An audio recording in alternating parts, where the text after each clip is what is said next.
بسم اللہ الرحمن الرحیم۔ السلام علیکم ورحمۃ اللہ وبرکاتہ۔ میرے مولا قل هو اللہ احد کے واسطے، اسم اعظم اللہ الصمد کے واسطے، اپنے ماں باپ بھائی جد کے واسطے، یا حسین ابن علی آؤ مدد کے واسطے، میں اپنے تمام معزز اپنے ہم سفر ساتھیوں کو، اپنے تمام پیر بھائیوں کو، اپنے تمام مریدین کو، اپنے تمام شاگردوں کو، اور جو لوگ میرے ساتھ اس روحانی اس مبارک سفر میں شامل ہیں اور قدم بقدم شانہ بشانہ میرے ساتھ ساتھ پہلے دن سے سورہ قریش کے کارواں میں شامل ہو کر اپنی منزل کی طرف آگے رواں دواں ہیں، میں ان تمام لوگوں کو، اور وہ لوگ کہ جو روحانیت کی جستجو میں ہیں، عملیات کی تلاش میں ہیں، سلاسل کے ذکر و اذکار، اور بالخصوص وہ عملیات کہ جو ہمارے خانوادے سے وابستہ ہیں، ہمارے خانوادے سے منسوب ہیں اور ان کی اجازتوں کے لیے جڑے ہیں، میں ان تمام لوگوں کو، اور وہ لوگ کہ جو اپنے مسائل میں گرفتار ہیں، پریشان ہیں، اور وہ چاہتے ہیں کہ قرآن اور سنت کی روشنی میں اور ہمارے بزرگان دین کے تجربات کے سائے میں ان کو ان کے مسائل کا حل ملے، میں ایسے تمام لوگوں کو اپنے خاندان قادریہ، سلسلہ سہروردیہ، چشتیہ، قلندریہ، ابوالعلائیہ، جہانگیریہ، حسنیہ، عثمانیہ، تاریخیہ، شاذلیہ میں ایک بار پھر سفینہ نجات المسائل کے سیزن 2 کے ایپیسوڈ 48 میں خوش آمدید کہتا ہوں، اور یہ بھی امید کرتا ہوں کہ آپ تمام لوگ خیریت سے ہوں گے۔ الحمدللہ ہمارا یہ کامیابی کا سفر اپنے منزل کی طرف دن بدن بڑھتا چلا جا رہا ہے، اور جو وقت گزرتا ہے ہمیں ہر دن کچھ نہ کچھ سیکھنے کو ملتا ہے، اور آج کے دن میں آپ کے لیے ایک ایسا خاص عمل کہ جس کی اجازت ہمارے خاندان میں سلسلہ نظامیہ کے ایک بزرگ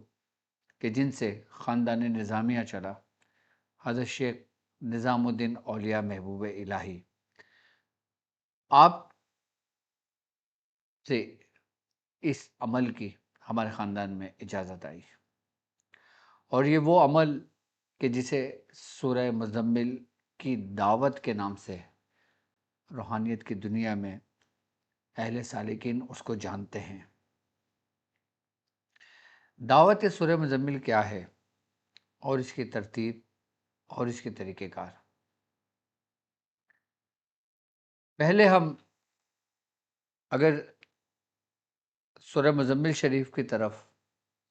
اپنا رخ کرتے ہیں تو ہمیں معلوم ہوتا ہے کہ یہ خطاب نہیں بلکہ یہ ایک غیبی ندا ہے، کہ یہ وہ آواز ہے جو باطن کے در کو کھولتی ہے، یہ ایک ایسی ندا ہے کہ جو قفل کو توڑ دیتی ہے، قفل کو کھول دیتی ہے، اور بالخصوص سورہ مزمل شریف کی دعوت دراصل اذن ولایت کا ایک اشارہ ہے کہ جب باطن آپ کا تیار ہو جاتا ہے تو اسی سورہ کے ذریعے آپ کو اذن قیام دیا جاتا ہے کہ جب کہ آپ کا نفس ساکن ہو، خاموش ہو، اس وقت دل آپ کے حرکت میں ہو اور بیداری کی کیفیت میں ہو، تو اس کا اثر سب سے زیادہ آپ کی روح پر ہوتا ہے، اور جب انسان رات کے اس پہر میں اس ندا کو سنتا ہے تو وہ اسی نور کی چادر میں اپنے وجود کو ڈھانپ لیتا ہے،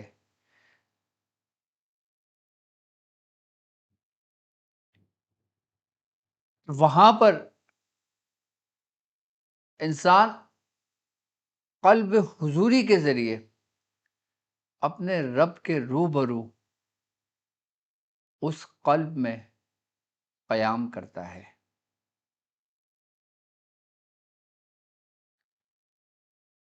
اور یہ وہ وقت ہوتا ہے رات کا پہر کہ جو ہمارے اپنے نفس پر گراں گزرتا ہے، ہمیں تکلیف ہوتی ہے، اور اس وقت جب کوئی شخص عبادت کے لیے اٹھ کھڑا ہوتا ہے تو یقیناً وہ اپنے نفس کی مخالفت کرتا ہے اور اس کو کچل کر اپنے رب کے حضور حاضر ہوتا ہے. اور جب کوئی شخص اپنے اندر کی اس کیفیت کو دباتا ہے تو رب اس پر اپنی نعمتیں تمام کر دیتا ہے. ہمارے بزرگ فرماتے ہیں کہ سورہ مزمل شریف کے باطنی اور ظاہری تربیتی مراحل کا یہ آغاز ہے سالک کے لیے.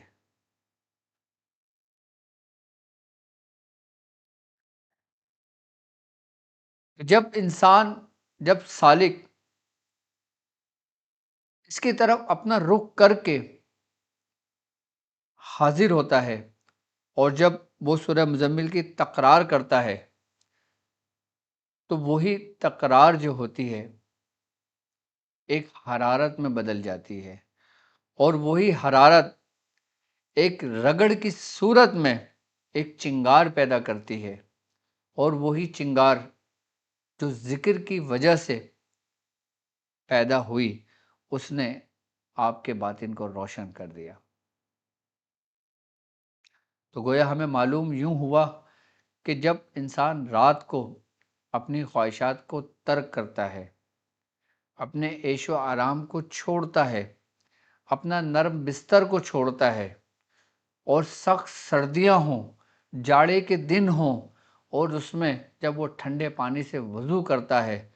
تو یقیناً وہ اس دنیا کو اپنے پس پشت ڈال دیتا ہے اور اپنے رب کے حضور حاضری کی تیاریاں کرتا ہے.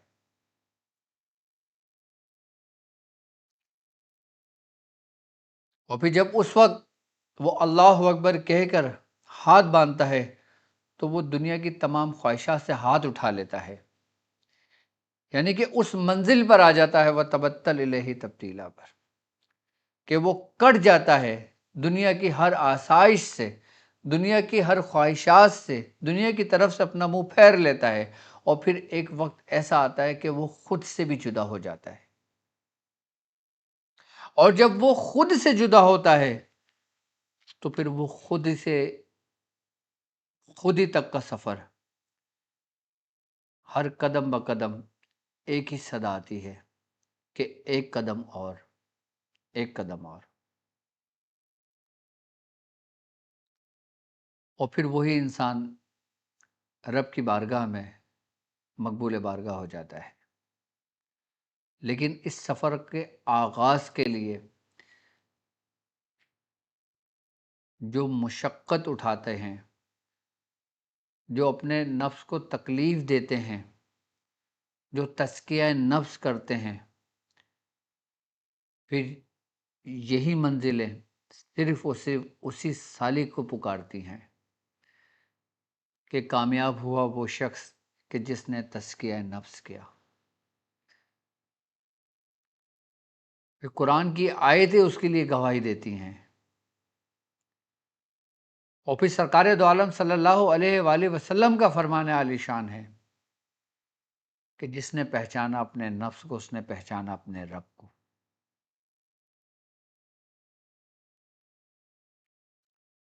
اور سورہ مزمل کا سفر ایک ایسا سفر ہے کہ جس میں انسان سے اگر کوئی لرزش یا کوئی غلطی یا اس کے قدم کوئی ڈگمگائیں تو اس کی رہنمائی اسی کی روحانیت انسان کو قدم بہ قدم کرتی ہے اور اسے گرنے نہیں دیتی.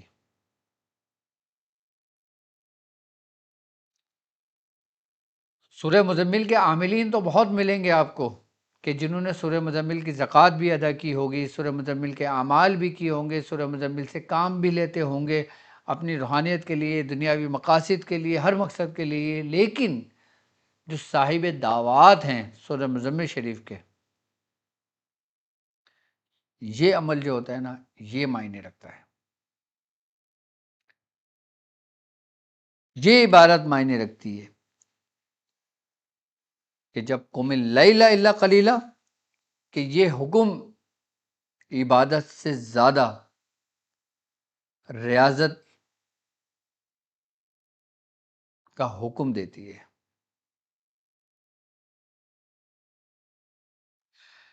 کہ رات کا وہ لمحہ، رات کے وقت کا وہ پہلو، وہ شب کہ جس میں ہم سے پہلے امتیوں کے جو نبی گزرے ہیں وہ اپنی اولادوں کو اس پہر اٹھایا کرتے تھے، جیسے حضرت داؤد علیہ السلام۔ آپ اس وقت خاص کر اٹھ کر عبادت کرتے اور اپنی اولادوں کو بھی اٹھاتے کہ اس شب اٹھو، کہ یہ وہ وقت ہے، یہ وہ ساعت ہے کہ جس میں رب تمہارے سب سے زیادہ قریب ہوتا ہے۔ رات کا وہ لمحہ جب کائنات خاموش اور دل سالک کا بیدار ہو، تو اس کا اثر انسان کے وجود کے ذروں ذروں میں ہوتا ہے۔ یہاں پہ قیام صرف نماز نہیں بلکہ قیام قلب ہے۔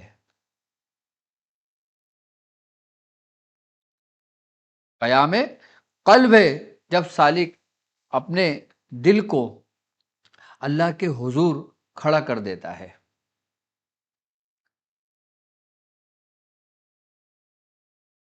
پھر اسے کوئی بھی چیز چھپ نہیں سکتی، تمام حجابات اس کے اوپر سے اٹھا دیے جاتے ہیں۔ اور سورہ مزمل شریف کے بارے میں تو اس کے بڑی فضیلت ہے، بڑے فضائل ہیں اس کے، یہاں تک کہ ہمارے میاں حضور فرماتے ہیں کہ جب سورہ مزمل شریف نازل ہوئی تو یہ سبز نور سے لکھی ہوئی تھی،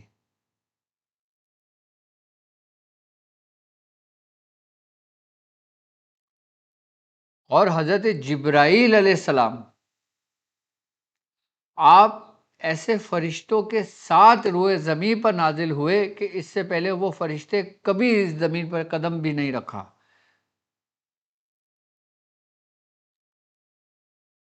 اور حضور کو بشارت دی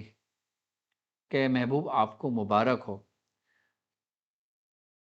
آج رب کے حکم سے آپ پر وہ سورت نازل ہوئی ہے جو اس سے پہلے امتیوں پر ہو جاتی تو کوئی بھی آسی نہ ہوتا۔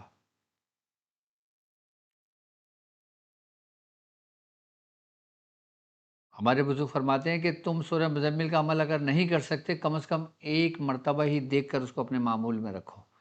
ایک مرتبہ پڑھنا ہی سورہ مزمل کا کافی ہے۔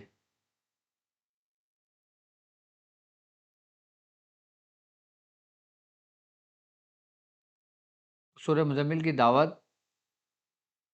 میں اپنی بیاس دیکھ رہا تھا تو اس میں میری نظر سورہ مزمل شریف کی دعوت پہ پڑی، تو میں نے سوچا کہ آپ سے بھی سورہ مزمل شریف کا دعوت میں شیئر کرتا ہوں، اور اس کی ترتیب اور اس کے طریقہ کار میں آپ کو سمجھاتا ہوں کہ جو شخص سورہ مزمل شریف کی دعوت دینا چاہتا ہے اس کا سب سے پہلے طریقہ کار یہ ہوگا، پہلے اس کے فائدے یہ سن لیں کہ سورہ مزمل شریف کی دعوت کیوں دی جاتی ہے، کس لیے دی جاتی ہے، اور کون لوگ اس کے اہل ہیں۔ کہ وہ لوگ کہ جن لوگوں نے سورہ مزمل شریف کی زکوٰۃ ادا کی ہوئی ہو،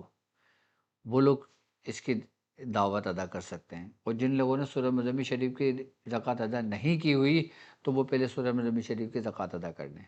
سورہ مزمل شریف کی زکوٰۃ ادا کرنے کے ہمارے خانوادے میں کئی طریقہ کار ہیں، اور سب سے آسان طریقہ کار حضرت شاہ ولی اللہ محدث دہلوی رحمۃ اللہ علیہ سے ہمارے خاندان میں اس کی اجازت آئی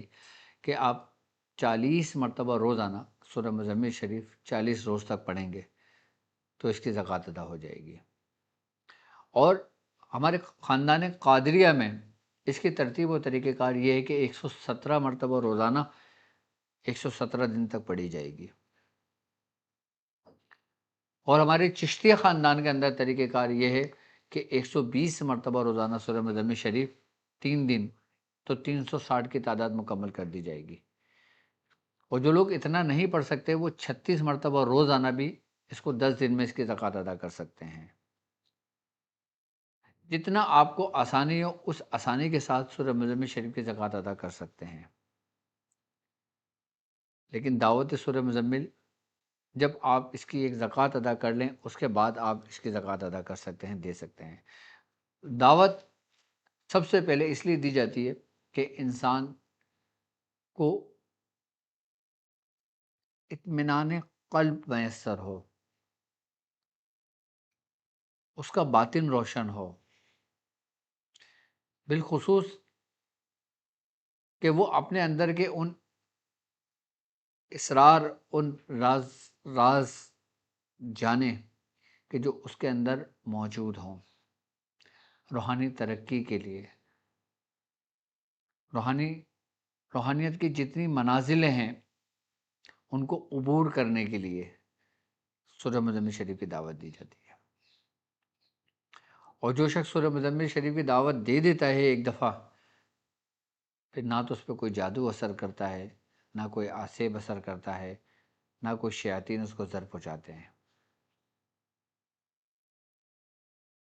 سورہ مزمل شریف کی دعوت کا طریقہ کار سمجھ لیں کہ اگر آپ سورہ مزمل شریف کی دعوت ادا کرنا چاہیں تو ابتدائی چاند میں، یعنی کہ چڑھتے چاند میں، چاند کی پہلی تاریخ سے اس کو آپ شروع کریں گے، پاک صاف ہو کر اور خوشبو کا استعمال کر کے اس کو 40 روز تک کا اس کا عمل ہوگا۔ اس کی ترتیب میں طریقہ کار سمجھا دیتا ہوں آپ کو۔ تو آپ نے اپنا رخ شمال کی جانب رکھنا ہے، اور آپ سب سے پہلے اس کی دعوت کا طریقہ ہے کہ جب سورہ مزمل شریف کی دعوت کا خیال ہو تو پہلے لوازمات چلے کے مہیا کر کے 111 مرتبہ پہلے آپ نے یا رسول اللہ المدد پڑھنا ہے۔ 111 مرتبہ میں الفاظ با الفاظ وہ بتا رہا ہوں جو میری بیاض میں لکھا ہوا ہے، اور یہ بیاض میری ہے تقریباً سن 2003 کی 2003 کی بیاض ہے میری، اس میں ترتیب لکھا ہوا تھا، میری نظر سے گزری تو میں نے کہا سب سے بہترین آپ کے لیے ہے۔ تو 111 مرتبہ آپ نے یا رسول اللہ المدد پڑھنا ہے، اور پھر اس سورہ شریف شروع کریں، اور جب تبتل علیہ تبتیلہ پہ پہنچیں تو 300 مرتبہ یا اللہ پڑھیں گے، 300 مرتبہ یا اللہ پڑھیں گے جب آپ و تبتل علیہ تبتیلہ پہ پہنچیں گے۔ اچھا، اس کے بعد جب آپ رب المشرق و رب المغرب پہ پہنچیں گے، یہ آیت مکمل کریں گے لا الہ الا اللہ فاتخذہ وکیلا، تو اس کو آپ نے 3 بار تکرار کرنا ہے۔ کس آیت کو 3 بار تکرار کرنا ہے؟ رب المشرق والمغرب لا الہ الا اللہ فاتخذہ وکیلا، یہ 3 بار آپ نے اس کی تکرار کرنا ہے۔ اس کے بعد جب یبتغون من فضل اللہ تک پہنچیں گے تو 3 بار اس کو پڑھیں گے۔ اس کے بعد وَاسْتَغْفِرُ اللَّهَ إِنَّ اللَّهَ غَفُورٌ رَحِيمٌ کو 3 بار تکرار کریں گے۔ اس طرح آپ نے 41 بار پڑھنا ہے، 41 یوم تک، 41 مرتبہ روزانہ اسی طریقے سے سورہ مزمل پڑھی جائے گی 41 دن تک، تو یہ اس کا چلہ مکمل ہوگا۔ میں نے 40 کہا تھا، 40 نہیں، 41 مرتبہ 41 دن تک یہ مکمل کریں گے۔ دوران عمل موکلان یا مختلف صورتیں آپ کو نظر آئیں گی، اس سے ہرگز خوف نہ کھائیں، اور پرہیز ترک جلالی اور جمالی دونوں رکھیں، اور زکوٰۃ ادا کرنے کے بعد کم سے کم اس طرح 1 مرتبہ ضرور سورہ مزمل پڑھتے رہیے گا، مدامت کے لیے 1 مرتبہ ضرور پڑھتے رہیے گا، 1 مرتبہ، 3 مرتبہ، 5 مرتبہ، 7 مرتبہ، 9 مرتبہ، جتنی آپ کو آسانی ہو آپ اتنی دفعہ اس کو مدامت میں روز رکھیں گے۔ تو یہ وہ دعوت کا طریقہ کار ہے جو میری بیاض میں لکھا ہوا ہے، اور اس کی اجازت ہمیں نظامیہ خاندان سے ہوئی، حضرت نظام الدین اولیاء محبوب الہی سے۔ اس کے بڑے کمالات ہیں، اس کی بڑی برکتیں ہیں۔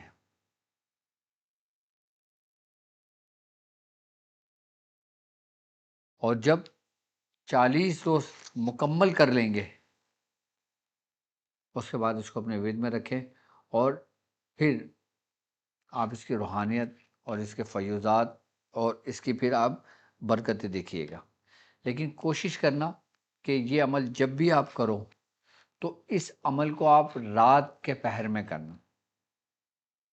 آپ دیکھ لیں کہ آپ اس عمل کو ایک دفعہ پڑھ کے دیکھ لیں، ٹائم نوٹ کر لیں کہ آپ کو کتنا ٹائم لگے گا، اور پھر اس ٹائم کے مطابق پھر آپ اپنا عمل شروع کریں، اور پھر رات کے وقت آپ کا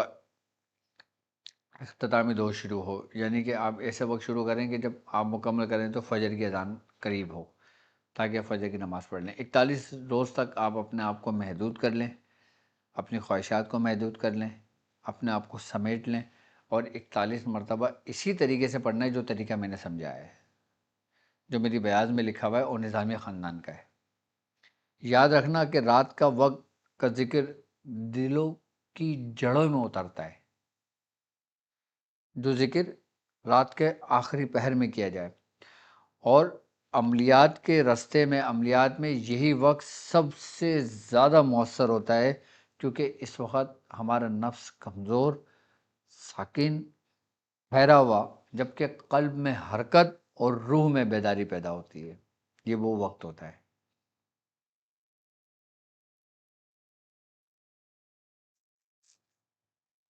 اور یاد رکھنا، سورہ مزمل شریف کا کوئی بھی عمل ہوتا ہے وہ رات کے وقت کیا جاتا ہے۔ اگر اس کی آپ نے زکوٰۃ ادا کرنا ہے، اگر آپ نے اس کو باعث برکت پڑھنا ہے، ثواب کے لیے پڑھنا ہے، تو آپ کسی بھی وقت پڑھ سکتے ہو۔ لیکن ہمیں اس بات کا خیال رکھنا ہے کہ ہم نے صرف تعداد کو پورا نہیں کرنا۔ تعداد جو بتائی ہے وہ تو خیر ایک لمیٹڈ ہے، لیکن ہم نے اس کی مقدار پر نہیں جانا ہے، ہم نے بلکہ اس کیفیت کو نظر میں رکھنا ہے جو ہمارے لیے اہمیت کی حامل ہے۔ یعنی کہ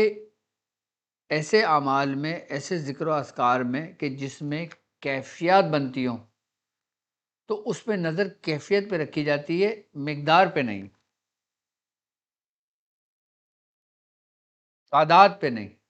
تعداد تو آپ کو کاؤنٹ ہے نا، کہ آپ نے اتنا پڑھنا ہے، اتنے آپ نے چینے کے دانے رکھ لیے، یا تسبیح 40 دانوں کی رکھ لی، یا آپ نے نشاندہی کے لیے 41 کچھ دانے رکھ لیے، کہ ایک دفعہ پڑھا آپ نے ایک دانہ ادھر کر دیا، ایک دفعہ پڑھے ایک دفعہ دانہ ادھر کر دیا۔ لیکن آپ کی توجہ، آپ کی فوکس صرف اور صرف آپ کی کیفیات بننے پر ہونی چاہیے منحصر۔ جب آپ کی کیفیات آپ کے وجود پر پڑتی ہے تو اس کا اثر ہر چیز کو ہلا کے رکھ دیتا ہے۔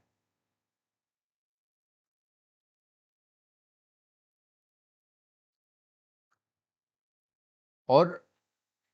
یہ جو سورہ دعوت کا جو طریقہ کار ہے، یہ بڑا مؤثر ہے، انتہائی تاثیر رکھنے والا عمل ہے۔ یہ پڑھنے والے پہ جادو بھی اثر نہیں کرتا، اور اگر جادو میں مبتلا ہو، آسیب میں مبتلا ہو، آزمائش میں مبتلا ہو، تو یہی سورہ مزمل شریف کا طریقہ، آپ پانی دم کر کے کسی مریض کو پلا دیں، مریض صحت یاب ہو جائے۔ رزق کی خیر و برکت کے لیے آپ بخور جلا کر دے دیں، یہی پڑھ کے دم کر کے، اگربتی دم کر کے دے دیں، پانی دم کر کے دے دیں، کمال کا اثر رکھتا ہے۔ اور خاص کر ان لوگوں کے لیے جو روحانی معالج ہیں، جو روحانی علاج کرتے ہیں۔ ہمارے خاندان میں سورہ مزمل شریف کئی ترتیب و طریقوں سے پڑھی جاتی ہے، اور جب آپ اس ترتیب اور اس طریقے سے سورہ مزمل شریف کو پڑھ لیتے ہو، اور پھر بات آتی ہے اس کے استعمال کی، اس کے طریقہ کار کی، کہ کس طرح آپ اپنے مقاصد کے لیے اس کو پڑھیں گے کہ آپ کا کام بن جائے۔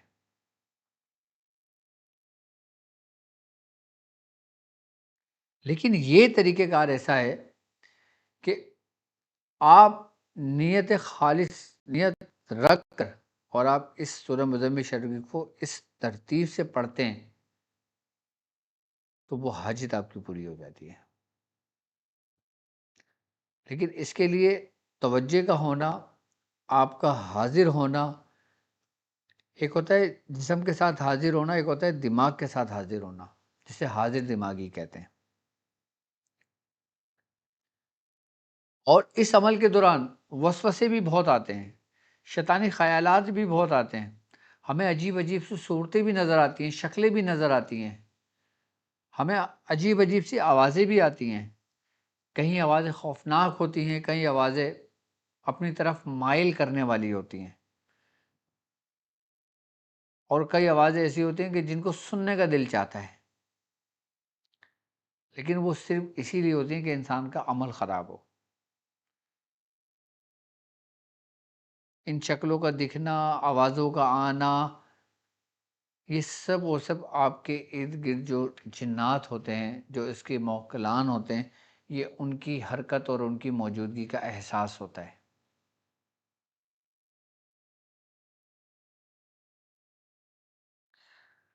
اپنے دل میں ڈر و خوف ہرگز نہ کھائیں، اجازت لیں اور پھر اس عمل کو پڑھیں۔ یقیناً اجازت ہی ایک ڈھال ہے، اجازت ہی ایک قلعہ بندی ہے، اجازت ہی ایک مکمل و کامل حصار ہے۔ اگر اجازت کے ساتھ جو عمل کیا جائے، نہ تو رجعت کا اندیشہ ہے، نہ نقصان کا خدشہ ہے، نہ کسی اور چیز کا کہ جو انسان کو ضرر پہنچائے۔ کہ جب آپ اس عمل کے دوران ہوتے ہو تو کیفیات آپ کی بدلتی ہیں، لیکن ان کیفیات کو بھی سمجھنا، ان کیفیات ہی کو جاننا اور ان کیفیات کے مطابق ہی عمل کرنا، یہ کامیابی ہے۔ چاہے ریاضت کا معاملہ ہو، عبادت کا معاملہ ہو، نماز کا معاملہ ہو، ذکر و اذکار کا معاملہ ہو، محفل سما کا معاملہ ہو، نعت خوانی کا معاملہ ہو، بزرگوں کی صحبت کا معاملہ ہو، اگر آپ کی کیفیت نہیں بنتی تو آپ کو غور و فکر کسی عمل پہ نہیں بلکہ خود پر کرنی چاہیے۔ اس کا مطلب ہے کمی کہیں اور نہیں، آپ میں ہے۔ آپ دیکھیں نا، جب اللہ کے نبی اور آپ کے اصحاب جب حالت نماز میں ہوتے تو ایسی کیفیت آپ کی ہوتی کہ آپ کو گھنٹوں گزر جایا کرتے تھے، اپنی نماز کو طویل کر دیا کرتے تھے، اور کبھی اپنی نماز کو مختصر کر دیا کرتے تھے۔ اور صحابی رسول کی یہ حالت ہوتی کہ جب وہ نماز کی حالت میں ہوتے تو اتنا روتے زاروں قطار روتے اور بلند آواز سے رونا شروع کر دیتے۔ یہ کیفیت ہی ہے، یہ کیفیت ہی ایمان کی نشانی ہے، علامت ہے کیفیت کا بننا۔ اب یہ کیفیت ذکر و اذکار میں بن جاتی ہے، یہ کیفیت محفل سما میں بن جاتی ہے، یہ کیفیت بزرگوں کی صحبت میں بن جاتی ہے، اور نہیں بنے تو پھر کچھ بھی کر لو تو نہیں ہوتا۔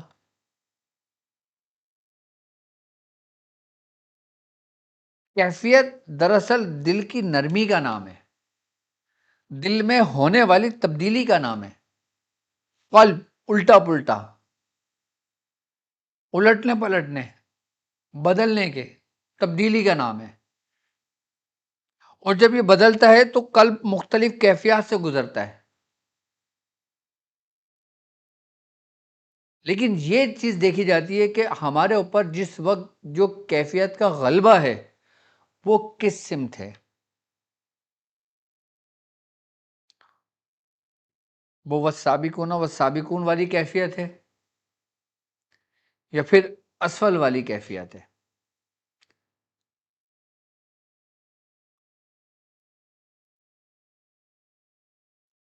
یعنی کہ مقام اعلیٰ کی طرف کی ہے یا پھر نچلے طبقے کی طرف ہے۔ اچھا، کیفیات کا بنانا نفس کا بھی بڑا کمال ہے۔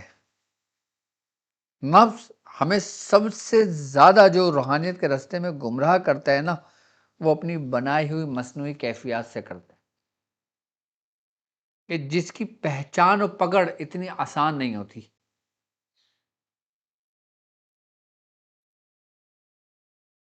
ہمارا نفس بھی ہمیں گمراہ کرتا ہے،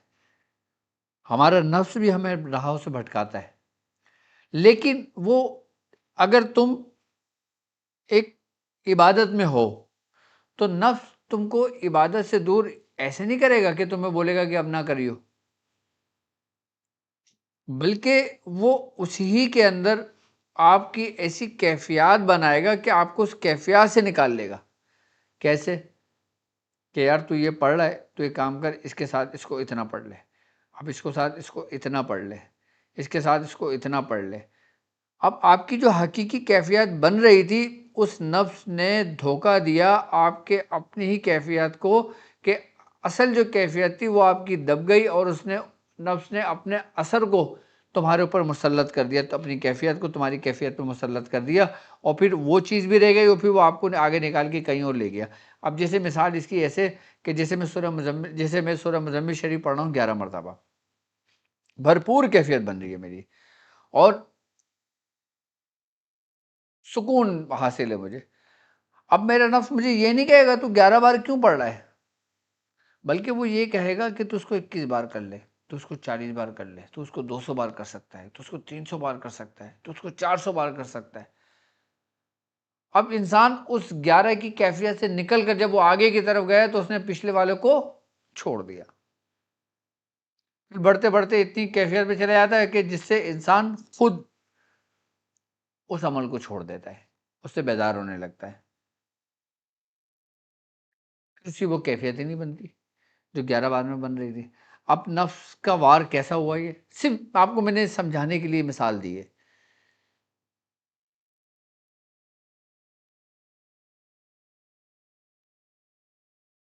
کہ جیسے آپ کوئی وظیفہ پڑھ رہے ہیں، آپ ایک وقت دے رہے ہیں، رات کو اٹھ رہے ہیں، عبادت کر رہے ہیں، 2 گھنٹے کی پڑھائی کر رہے ہیں، 3 گھنٹے کی پڑھائی کر رہے ہیں، اب نفس وسوسہ ڈالے گا کہ یار تو جو کر رہا ہے یہ صحیح بھی ہے، یہ صحیح بھی ہو رہا ہے نہیں ہو رہا، یار اس سے تجھے رجت تو نہیں ہو رہی، اس سے تیرے ساتھ جو معاملات تو نہیں ہو رہے، تو ایک کام کر، تو اس کو کم کر دے، اپنے 5 وقت کی نماز پڑھ جو تجھ پہ فرض ہے، بس اللہ سے دعا کر، تو نکل جائے گا۔ یہ وسوسے آنے شروع ہو گئے، یہ خیالات آنے شروع ہو گئے۔ اب اس کی جو 3 گھنٹے کی رعایت تھی وہ کم ہوتے ہوتے ہوتے پھر اس نے اس کا اثر اس حد تک قبول کر لیا کہ اس کو ترک کر کے وہ نماز پر آ گیا، پھر اس نے نماز کو بھی ایک ایک کر کے ترک کرنے شروع کر دیا۔ ابھی تو کہتے ہیں کہ نفس کا وار شیطان کے وار سے زیادہ خطرناک ہے۔ شیطان تمہیں گمراہ نہیں کرتا، شیطان تو تم لوگوں کے لیے ہے ہی نہیں، شیطان تو اللہ کے ان بندوں کے لیے ہے کہ جو مرد کامل ہیں۔ تمہارا واسطہ تو شیطانی خطرات سے پڑا ہی نہیں ہے، کیونکہ تم اپنے نفس کے خطرات سے نہیں نکلے۔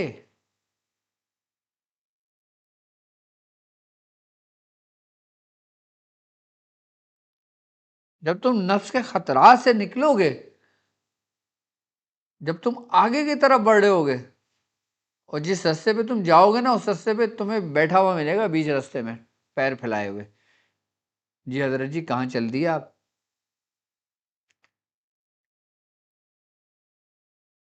شیطان ہر بندے کے بیچ میں نہیں بیٹھا ہوا، ہر بندے کے بیچ میں تو صرف ایک حجاب ہے جو نفس کا ہے۔ جب وہ حجاب ہٹا کے دوسری طرف بڑھے گا تو شیطان آئے گا نا اس کے آگے۔ یہاں تو ہر کام انسان خود کرو، شیطان پہ ڈال دیتا ہے کہ شیطان نے بھکا دیا تھا، شیطان نے کرا دیا تھا، شیطان نے یہ کرا دیا، شیطان نے کرا دیا، شیطان بیچارہ خود پریشان۔ تو ہم اپنا رخ اس جانب نہیں کرتے۔ جب ہمیں اس کی حقیقت سامنے کھل جائے گی نا، پھر آپ کو پتہ لگے گا کہ ڈاکٹر صاحب کیا کہتے تھے۔ کوئی سا بھی عمل کرو، لیکن جو آپ کو ہدایت آپ کے مرشد نے دے دی ہے، آپ کے استاد نے دے دی ہے نا، بس اسی کو لے کے چلتے رہو۔ اب دنیا کو، اس سے سامنے والے کو چاہے اس سے زیادہ پڑھنے میں زیادہ فائدہ ہو رہا ہو، آپ بولو مجھے زیادہ فائدہ نہیں چاہیے، مجھے صرف اتنا ہی رہنا ہے کہ جتنا میرے مرشد نے مجھے تعلیم کیا۔ اور عمل کے اندر تعداد کی اہمیت بھی ہے، کہ یعنی کہ اگر تمہیں 41 بار کہا گیا ہے تو تم نے صرف 41 بار ہی کرنا ہے۔ اگر تمہیں 36 بار کہا گیا ہے تو تمہیں 36 بار ہی کرنا ہے، اگر تمہیں 120 کہا گیا ہے تو تمہیں 120 بار ہی کرنا ہے۔ اب تم اپنی مرضی سے 200 مرتبہ نہیں پڑھو گے، 600 مرتبہ نہیں پڑھو گے۔ جب تو قرآن کی صورت ہے آپ جتنا جائے پڑھ لو، لیکن سوا ثواب کے حاصل کچھ نہیں ہونا۔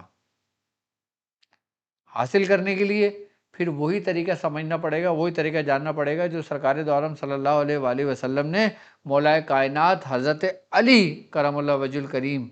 کو تعلیم کیا تھا، آپ کو بٹھا کے تعلیم کیا تھا، آپ کو سمجھا کے تعلیم کیا تھا۔ رسول اللہ نے خود بتایا تھا کہ علی ایسے بیٹھو، ایسے کرو، اتنا کرو، یہ کرو۔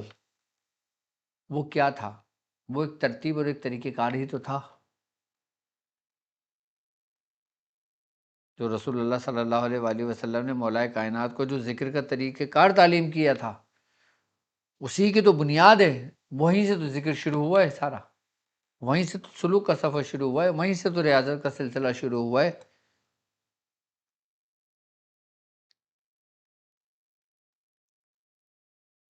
اور ہمارے بزرگ فرماتے ہیں کہ مولا کائنات نے جو خیبر کے دروازے کو اپنی 2 انگلیوں سے اٹھا کے جو پھینکا تھا، اس سورہ مزمل شریف ہی کی برکت تھی۔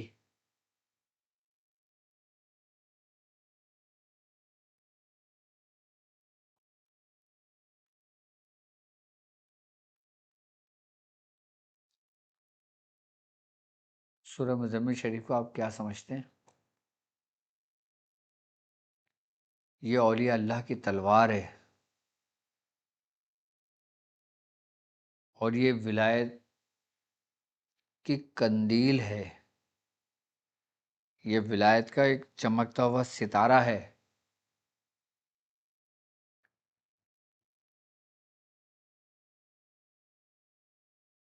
یہاں تک کہ بزرگ فرماتے ہیں کہ اگر کوئی شخص قبرستان میں جا کر صرف ایک بار سورہ مزمل شریف پڑھ کے اس قبرستان میں جتنے مردے ان سب کے لیے بخشش کے لیے دعا کر دے، تو کہتے ہیں وہاں سے 40 سال تک کے لیے عذاب اٹھا لیا جاتا ہے، اس قبرستان سے پورا۔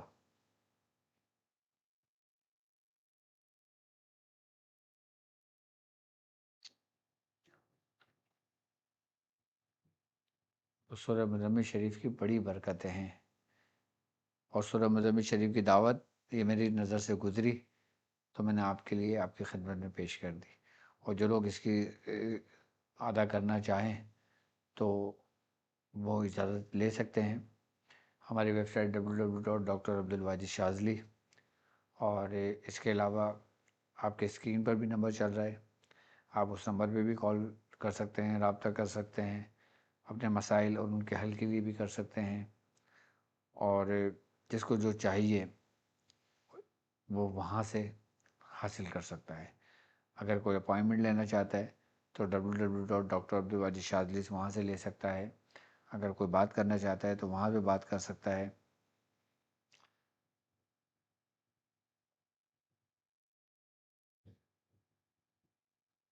اللہ تعالی ہمیں ہمیشہ ہمارے بزرگوں کے راستے پہ رکھے۔ اب مجھے اجازت دیجیے اس بات پہ کہ آپ اپنا بہت خیال رکھیں گے۔ السلام علیکم ورحمۃ اللہ وبرکاتہ۔